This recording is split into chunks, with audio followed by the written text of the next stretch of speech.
Vous l'avez attendu, comme nous, on l'espère. Après 4 mois d'absence, le grand retour d'une semaine dans le monde sur France 24. Nos éditorialistes vous donnent leur analyse sur l'actualité des 7 jours écoulés. J'ai le plaisir d'avoir pour l'occasion à mes côtés Patricia Lémonière de TF1. Bonjour Patricia. Également parmi nous, Ziad Limam d'Afrique Magazine. Bonjour Ziad. Heureux de retrouver le plateau. Et nous, on est très contents de vous retrouver aussi, même si on a eu le plaisir de vous avoir pendant ces 4 mois dans nos nombreux débats. Et pour l'occasion, eh bien, Afrique Magazine, pour ce mois de juin, vous le voyez, titre sur le monde d'après coronavirus, même si on va le voir dans ce débat, on est loin d'en être sorti. Et puis j'ai le plaisir également d'avoir parmi nous Jean-Christophe Ploquin, rédacteur en chef, éditorialiste de La Croix. Bonjour Jean-Christophe. Bonjour Raphaël. Ravi de vous retrouver. Et cette semaine, la Côte d'Ivoire a perdu son Premier ministre et son favori pour la prochaine élection présidentielle. Amadou Gon Coulibaly est décédé d'une crise cardiaque à l'issue d'un conseil des ministres à Abidjan. Lui qu'on savait fragile après 2 mois passés en convalescence en France, laisse donc son parti au pouvoir, le RHDP, sans candidat, au point d'envisager à nouveau la candidature à un 3e mandat d'Alassane Ouattara, l'actuel président qu'on pensait sur le départ. Mais tout est à nouveau possible. Écoutez le directeur exécutif du RHDP réagir sur notre antenne. Nous sommes un grand parti organisé. Naturellement que toutes les options seront mises sur la table.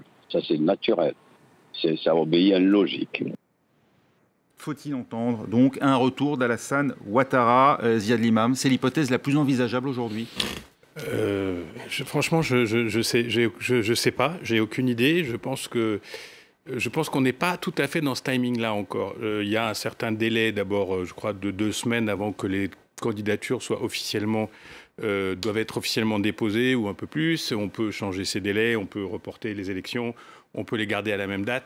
Je pense que là, on est vraiment dans un moment de séisme, parce que c'est vraiment ça, hein. C'est-à-dire c'est la personnalité d'Amadou Gon Coulibaly qui était vraiment centrale dans la structure du pouvoir, dans le projet des élections, dans le projet de passation, dans le projet de transition, dans même l'élaboration de demain, parce que c'était une équipe qui était assez soudée autour de lui. Donc il y avait toute une extrapolation de la Côte d'Ivoire dans les années à venir, etc. Donc c'est ça qui est profondément perturbé, parce que cette personne qui était à la fois loyale au président et en même temps centrale dans l'appareil, elle disparaît.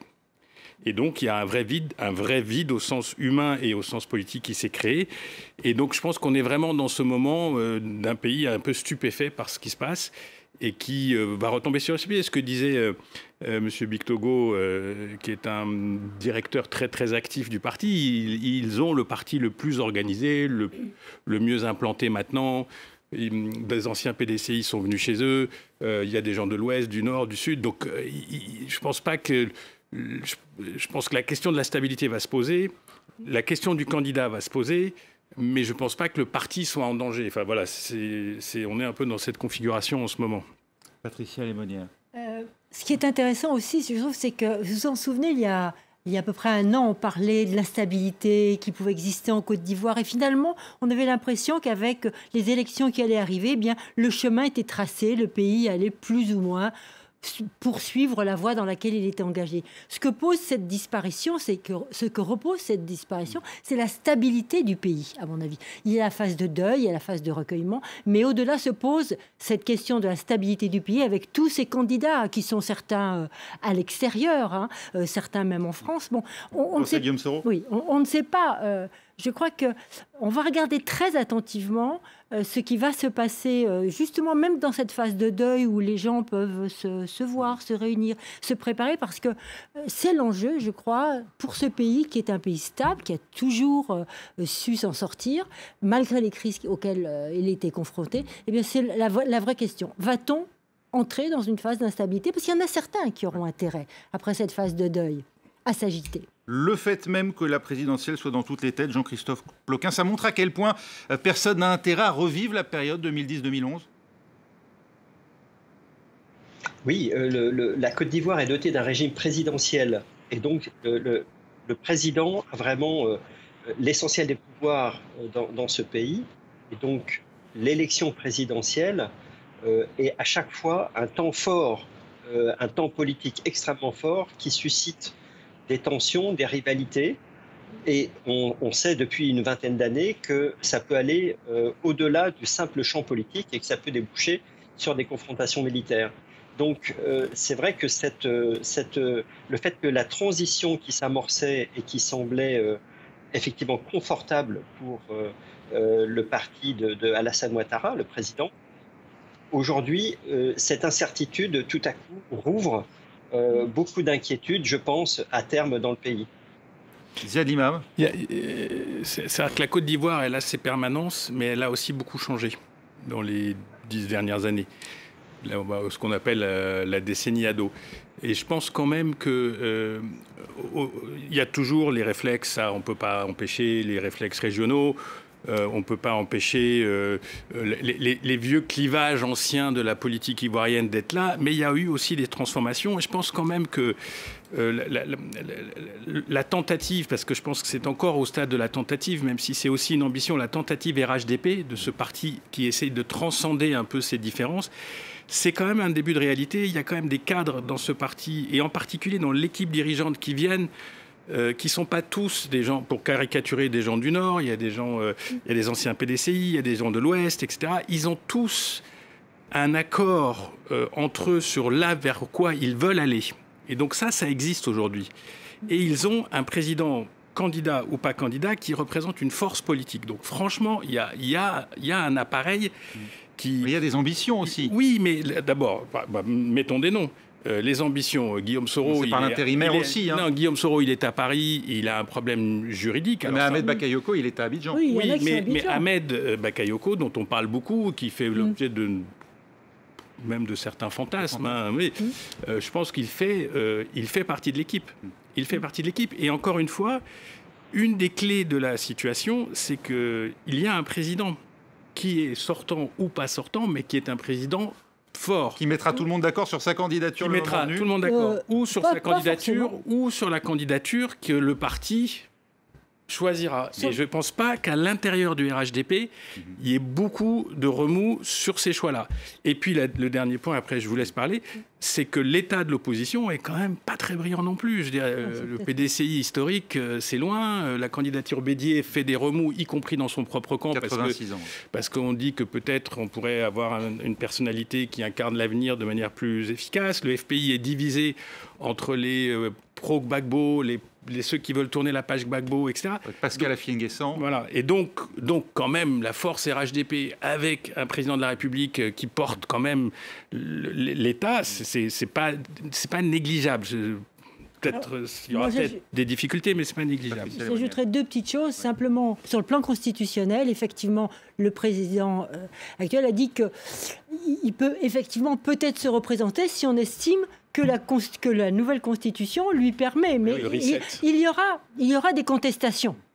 Donc, même s'il se représente, ça ne passera pas comme ça, parce qu'il y aura toujours les opposants qui auront intérêt à contester ce qu'ils considéreront comme une troisième candidature. Et puis, l'autre chose, je pense que la Côte d'Ivoire a tout intérêt, malgré tout, à rester dans une forme de stabilité, parce qu'il y a une menace actuellement. Il y a une menace au nord du pays, on l'a vu avec l'attaque où il y a eu 14 soldats qui ont été tués. Il y a une vraie volonté de déstabiliser ce pays, par la Katiba Massima, mais par d'autres. Et je pense que au-delà de leur propre rivalité et intérêts personnels ou nationaux, les dirigeants ivoiriens ont intérêt à penser géopolitique et à penser au-delà de leur propre intérêt et à voir l'avenir régional de la Côte d'Ivoire. Parce qu'il y a un vrai enjeu actuellement. Jean-Christophe Ploquin, les puissances régionales justement, et la France qui a toujours eu des intérêts dans la région, est-ce qu'elles vont jouer la stabilité? Est-ce qu'elles vont inciter éventuellement Alassane Ouattara à se présenter à nouveau? On sait que ce n'était pas forcément le souhait d'Emmanuel Macron. En tout cas, vraiment, j'appuie les propos de Patricia, c'est-à-dire que l'enjeu de la stabilité de la Côte d'Ivoire, effectivement, déborde et concerne toute la région, concerne la France évidemment, avec le risque d'une extension vers le sud de la menace djihadiste. Je ne sais pas franchement si un nouveau mandat de Alassane Ouattara serait favorable à une stabilité durable de la Côte d'Ivoire. C'est quand même une personne qui a déjà est en situation depuis longtemps. Il est âgé. Et donc, je pense qu'il y avait un scénario idéal qui se dessinait. Son bilan économique est reconnu, son bilan en termes de réconciliation est toujours contesté. Et donc, c'est justement ces étincelles, finalement, hein, ou ces brindilles un peu enflammées qui ne sont pas éteintes, qui pourraient se rallumer, finalement, à l'occasion de la campagne électorale. J'entends bien que ce n'est pas forcément le scénario qui va se dérouler, mais le risque existe. Cette semaine, toujours, l'inquiétude a grandi à nouveau ici en France face au coronavirus, alors que la vie a pourtant repris un cours presque normal, qu'il semble loin le temps du confinement. Et voilà pourtant qu'on nous rappelle par la voix de l'OMS que la pandémie est encore en pleine progression dans le monde, dans l'hémisphère sud où l'hiver est là, mais pas seulement. C'est vrai aussi aux États-Unis, en Inde ou encore en Iran et en Israël où le nombre de contaminations repart à la hausse, tout comme en Catalogne et en Galice. Écoutez ce qu'en dit pas plus tard qu'aujourd'hui le monsieur Covid de l'Organisation mondiale de la santé. To tell you the truth, I'm extremely worried. Because as I look at the numbers of new cases reported, they are climbing rapidly, accelerating, and they're accelerating all over the world. So my worry is the continued spread. My hope is that governments everywhere, together with their people, can just suppress outbreaks as quickly as possible before they become enormous. Énorme. Hein. Alors, on a des messages tous les jours de l'OMS, mais celui-ci est quand même on ne peut plus clair. Patricia Lémonnier, on oublie en France que le coronavirus sévit à l'heure actuelle un peu partout dans le monde avec un regain d'activité. En tout cas, j'ai envie de dire qu'après un confinement parfaitement respecté, j'ai envie de dire que le déconfinement est parfaitement respecté. C'est-à-dire que tout le monde sort. Et ce qui est le plus peut-être perturbant là-dedans, c'est quand on voit des hommes politiques presque se faire la bise ou se toucher, etc. En théorie, ils sont là pour... Jean-Jacques Bourdin est allé jusqu'à qualifier Jean Castex, le nouveau Premier ministre cette semaine, de croque-mémé, hein, en disant qu'il embrasse les vieilles dames. Ils sont quand même là pour donner le là, pour donner l'exemple. Alors, on ne peut pas nous dire, on va dire aux jeunes là, que respectez les gestes de distance quand les hommes politiques ne les respectent pas eux-mêmes, pour certains en tout cas. Donc, je crois qu'il y a actuellement, effectivement, il faut montrer, donner l'exemple, mais en ce qui concerne la France n'est pas encore, effectivement, dans ni deuxième vague, il faut, je crois, notre devoir à nous, c'est d'informer, mais simplement informer tout bêtement. Qui sait comment mettre ce foutu masque ? On vous dit, il faut se promener dans le métro avec le masque. Il y a des gens qui l'ont le masque depuis 10 jours dans leur poche et qui le ressortent parce qu'ils sont dans le métro. Donc, si vous voulez, il y a une hypocrisie aussi dans ce confinement. Je pense que c'est très dur à gérer. Et on n'en a pas fini. Jean-Christophe Ploquin, on n'est pas du tout préparé finalement, c'est ça, ni on l'a été au moment de l'arrivée de ce virus et pas plus aujourd'hui. Le déconfinement, finalement, on a du mal à faire la part des choses entre la rigueur qu'il faut maintenir, par exemple, dans les commerces dans lesquels il faut suivre un certain sens de circulation, et puis sitôt qu'on se retrouve à l'extérieur en terrasse de café, eh bien on voit chacun se parler sans même le port du masque. Oui, c'est vrai qu'aujourd'hui, dans les restaurants, et en France en tout cas, il y a énormément de terrasses et donc les gens se retrouvent avec beaucoup de plaisir le soir, notamment après une chaude journée, une journée de travail. Et donc, les précautions, les distances ne sont pas forcément respectées. Je crois qu'il faut revenir quand même sur la période de confinement où le comportement des Français a été quasi exemplaire. Il y a vraiment eu une adhésion assez forte aux recommandations qui étaient faites, c'était pas des ordres, mais c'était des recommandations extrêmement fermes. Il y avait une communication aussi du corps médical et des politiques qui était assez cohérente. Aujourd'hui, effectivement, c'est une situation différente, puisque par exemple, les rassemblements jusqu'à 5000 personnes deviennent autorisés. Donc les autorités médicales aussi admettent que c'est une possibilité, et que les règles de confinement extrêmement strictes qui ont été longtemps en vigueur ne sont plus de mise. Mais donc ça veut dire que le virus va vraisemblablement continuer à circuler en France. Sans doute, l'espoir des autorités, c'est qu'il circule à vitesse réduite avec des capacités de repérer très rapidement là où il y aura un peu des flambées, des fameux clusters. Voilà, donc on est dans cette période effectivement compliquée avec la perspective de l'automne où la plupart des spécialistes disent que très probablement il y aura une reprise forte de la circulation du virus et du nombre d'infections. Ziad Limam, voilà, est-ce qu'il y a une inconscience quand on sait ce qui se passe dans le reste du monde? Est-ce que la France est à contre-courant? Comment comprendre qu'ailleurs dans le monde, et y compris tout près de la France, en Espagne, on est à nouveau des clusters parfois à l'échelle d'un comté, d'une région? La difficulté, c'est de prendre un grand calque et de le coller sur la planète entière en disant c'est tout pareil, c'est la cata, etc., etc. Les clusters qu'il y a en Europe aujourd'hui, c'est très intéressant. Cette épidémie, c'est presque qu'il faut aller au cas par cas pour comprendre ce qui se passe.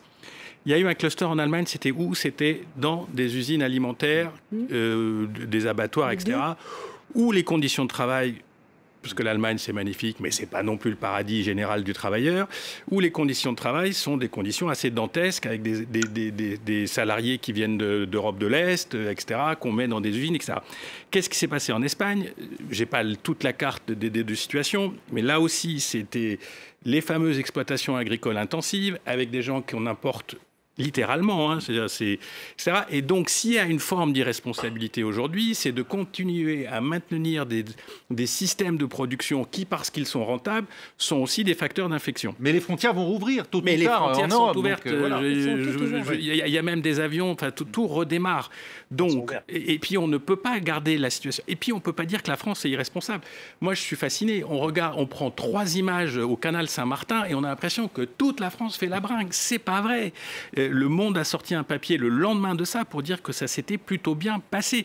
Il y a eu exactement le même problème en Angleterre. Il y a 3 photographes qui se sont mis au carrefour de 2 rues, des 2 rues les plus animées de Soho. Oui. Et d'un seul coup, ça y est, l'Angleterre, c'était le bazar intégral. Est-ce qu'il ne faut pas mettre quand même ces exemples en avant? Non, il ne faut pas faire ça. D'abord, je pense que ça ne sert absolument à rien de dire à des gens, surtout jeunes, que c'est la fin du monde. Donc ça, c'est une chose. Qui est un discours politique qui rappelle en permanence le danger, je suis d'accord. Que l'OMS nous prédit la catastrophe en permanence, pourquoi pas, mais on ne peut pas comparer la situation aux États-Unis, qui est une situation à la fois de cauchemar bureaucratique, État fédéral, État fédéré, comté, etc., et un problème politique majeur. C'est-à-dire le chef de l'État des États-Unis dit « je ne porte pas de masque et je m'en fiche ».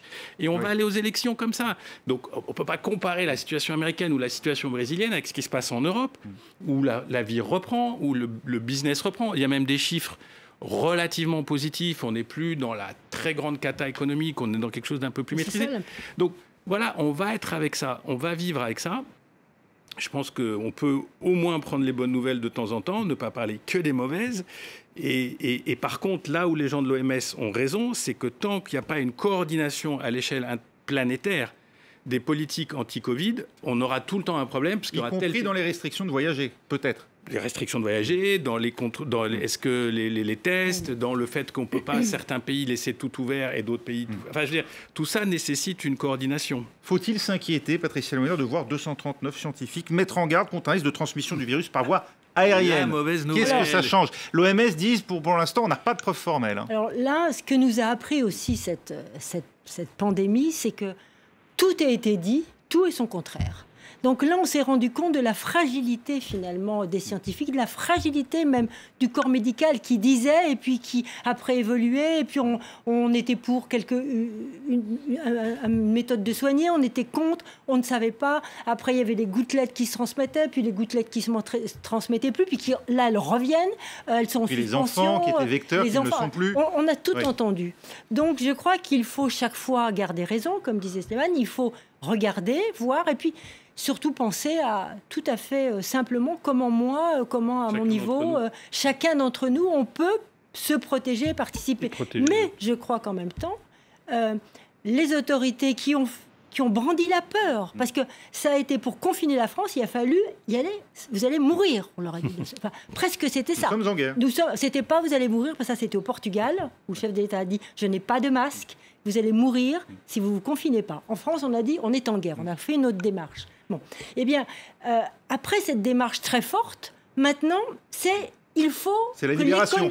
Non, il faut que l'économie reparte. Oui. On ne peut pas se permettre économiquement une telle catastrophe. On a peur de la seconde vague économique. Et donc, parce qu'on a peur de cette seconde vague économique, on ferme un peu les yeux sur les mesures un peu de protection, en disant qu'on va quand même tester, comme disait Jean-Christophe, on va tester, on va faire attention. Mais je crois que la vraie impératif de nos dirigeants aussi, c'est l'économie. Jean-Christophe, comment concilier justement cet impératif économique? On ne peut pas tout fermer à nouveau, avec la nécessité, bien sûr, de préserver malgré tout les vies et nos systèmes de santé qui ont été mis à rude épreuve et qui pourraient l'être à nouveau.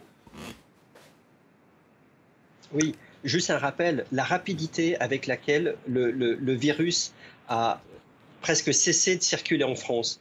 Quand il y a eu le déconfinement vraiment qui a été lancé, on pensait quand même qu'il y aurait beaucoup plus de cas qui allaient circuler et tout à coup, on s'est rendu compte que les chiffres étaient à la baisse de façon récurrente. Donc ça, c'est effectivement la dimension positive.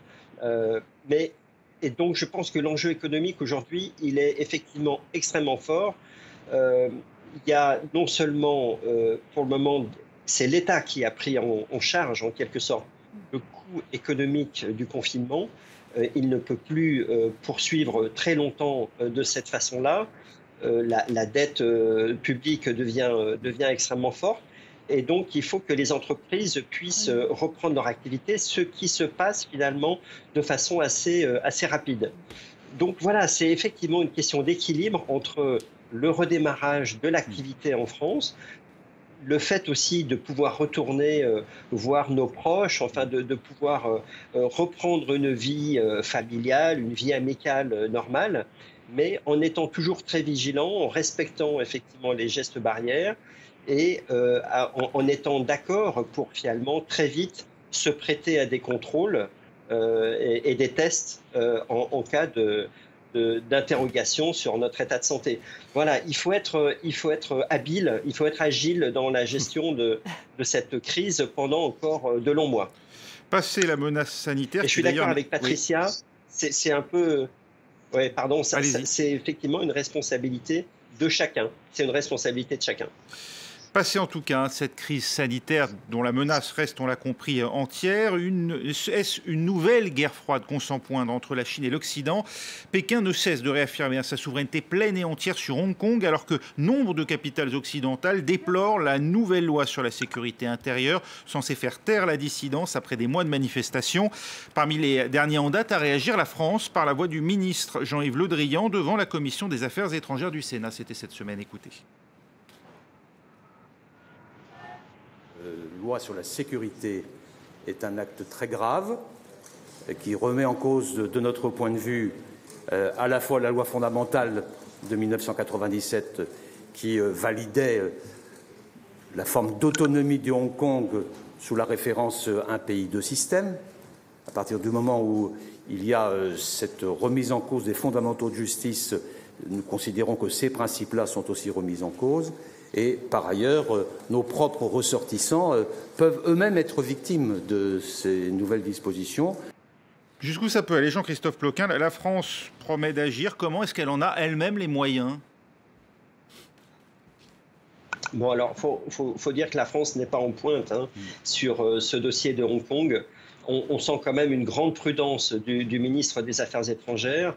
Et c'est plutôt les pays anglo-saxons aujourd'hui qui sont les plus offensifs pour signifier d'une part à la Chine qu'elle a effectivement franchi une ligne rouge en violant un accord qui avait un statut international, et par ailleurs qui prennent aussi des mesures de sanctions contre la Chine et surtout des mesures de solidarité envers les Hongkongais avec la Grande-Bretagne par exemple qui propose l'équivalent de 3 millions de passeports pour des citoyens de Hong Kong. L'Australie, tout récemment, qui a décidé de prolonger des visas d'environ 10 000 Hongkongais qui sont dans ce pays en ce moment. Donc, on leur permet pendant 5 ans de rester en Australie. Donc, voilà, on sent que Grande-Bretagne, Australie, États-Unis, évidemment, Canada, ont une posture assez offensive vis-à-vis de la Chine sur Hong Kong. En Europe, c'est plutôt l'Union européenne qui essaye de poser face à cet enjeu, mais dans un contexte d'évaluation des relations entre l'Union européenne et la Chine, qui prend en compte les enjeux commerciaux, qui prend en jeu aussi de grandes négociations très importantes pour l'Union européenne dans les champs commerciaux et économiques.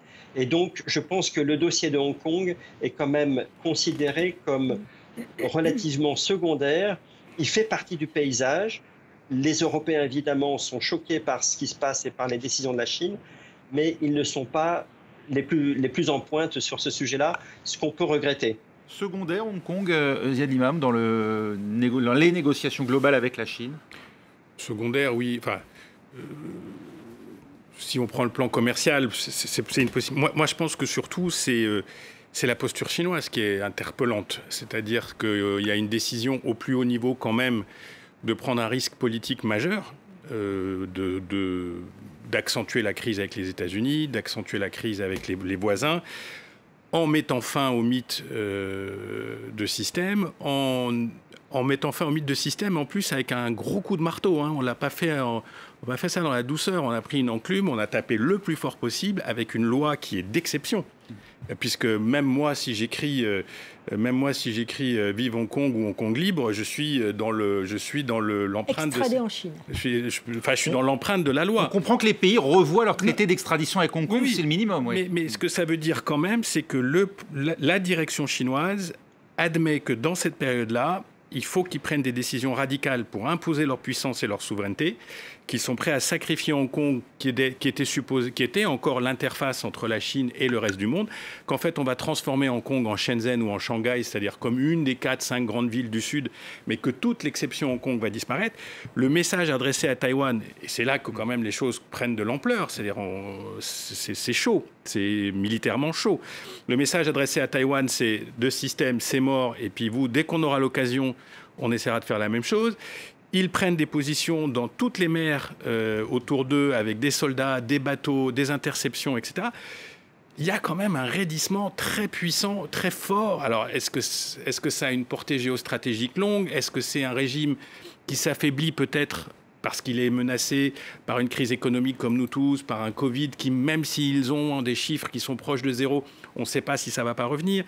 Il y a quand même eu une crise de confiance énorme, à mon avis, on ne le dit pas beaucoup, entre la population chinoise et le leadership à cause du Covid. Donc voilà, c'est ce géant fragile peut-être, décide d'imposer un certain nombre de choses sur le terrain géostratégique, et ça ne peut pas laisser les Américains en particulier immobiles, le conflit commercial. Enfin, je ne sais pas. Moi, je trouve que c'est... Et puis, Le Drian, ils lui ont quand même envoyé un sacré missile juste derrière, hein, un communiqué du ministère des Affaires étrangères en lui disant de quoi vous vous mêlez. Enfin, c'est quand même assez impressionnant.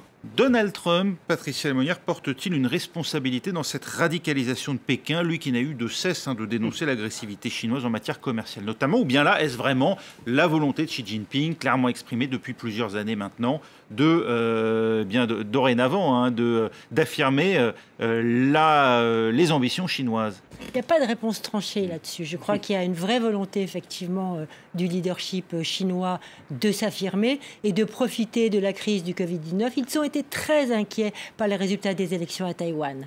Donc, ils avaient une fenêtre d'opportunité extraordinaire. Tout le monde était occupé avec le Covid. Taïwan les a inquiétés, mais à un niveau qu'on n'imagine pas. Et les ont dit, c'est plus possible.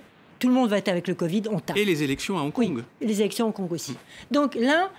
Mais je crois que Taïwan a joué un rôle déterminant. Ça, c'est le premier point. Et puis, il faut voir que entre Trump et le leadership chinois, c'est une histoire de je t'aime, je te déteste. C'est-à-dire, je tape, tu recules, je tape, tu recules.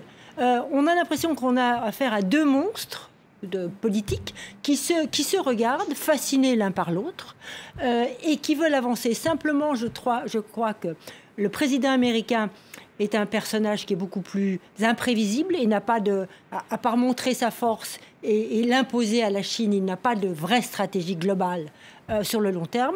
À l'inverse, un leadership chinois, qui est une puissance finalement qui peut imposer ce qu'elle veut à sa population, pratiquement, eh bien, a le long terme devant elle. Et donc, elle peut penser à long terme.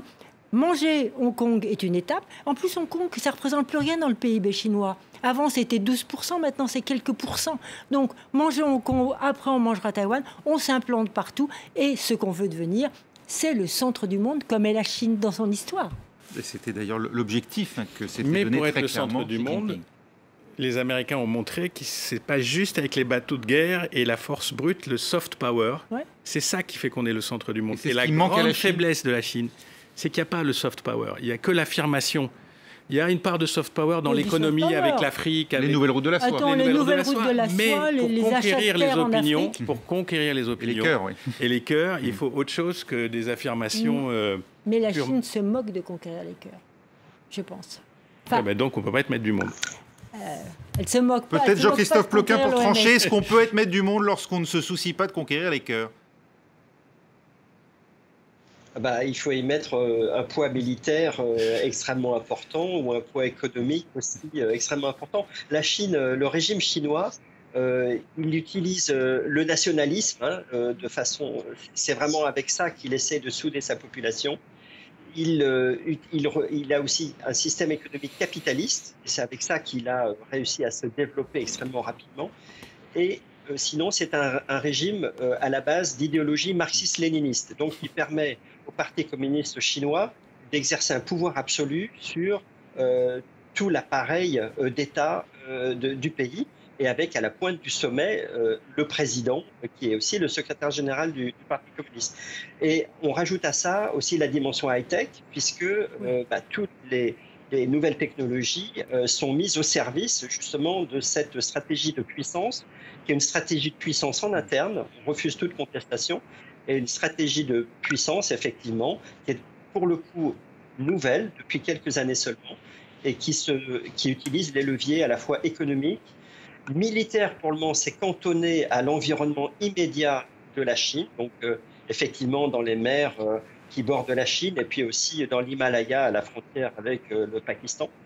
Mais on voit bien que l'enjeu, la dimension militaire peut prendre une importance croissante dans les prochaines années. C'est la volonté chinoise, en tout cas, de pouvoir un jour ou l'autre, en quelque sorte, se mesurer aux États-Unis et expulser en quelque sorte les États-Unis de l'environnement chinois.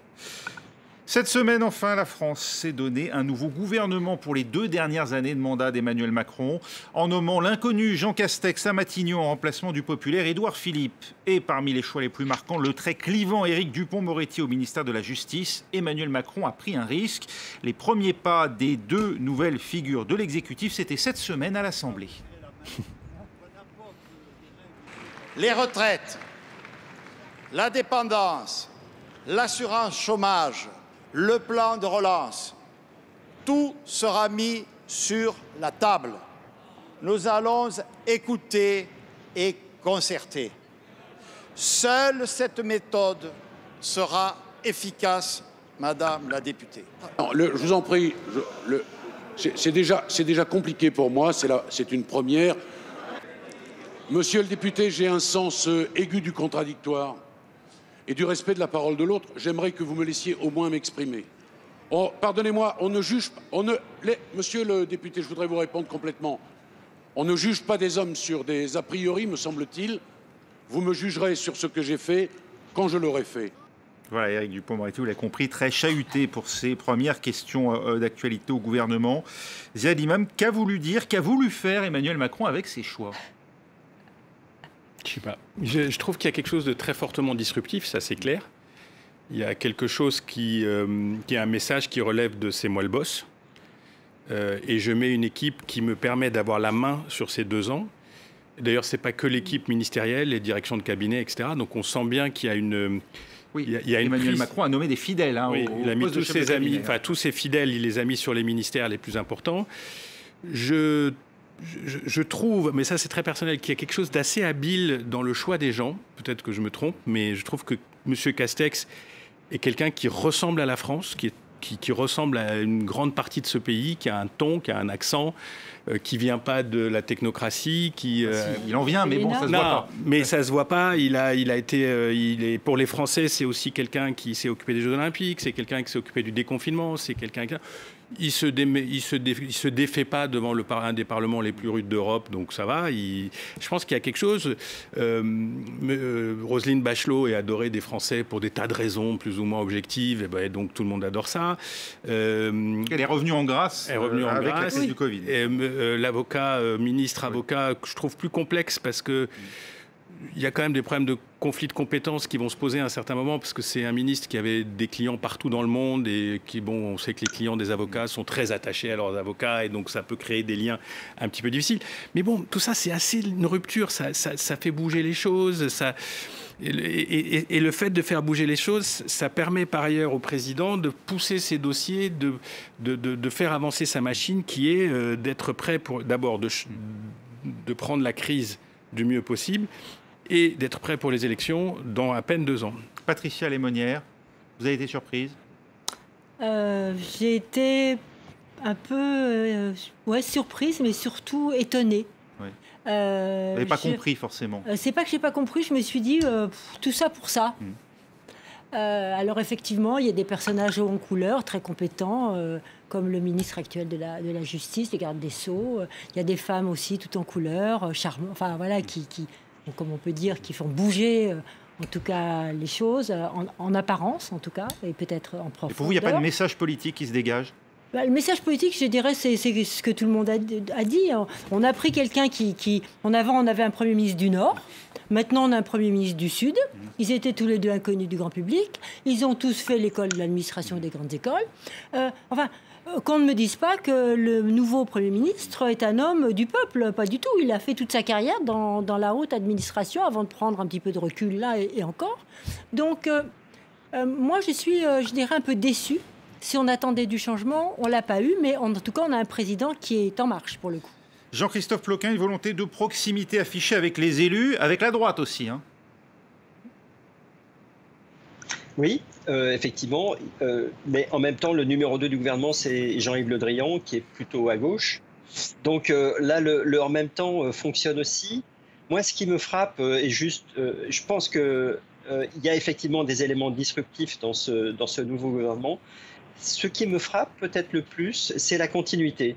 C'est-à-dire le fait qu'un certain nombre de ministères ont été laissés à leur titulaire, et pas des moindres, hein, puisque donc Bruno Le Maire aux finances, avec même un portefeuille étendu, un poste quand même extrêmement important pour les 2 années à venir, Jean-Michel Blanquer à l'éducation, et évidemment Jean-Yves Le Drian aux affaires étrangères et Florence Parly à la défense. Et sur les enjeux justement régaliens, cette continuité est quand même extrêmement remarquable.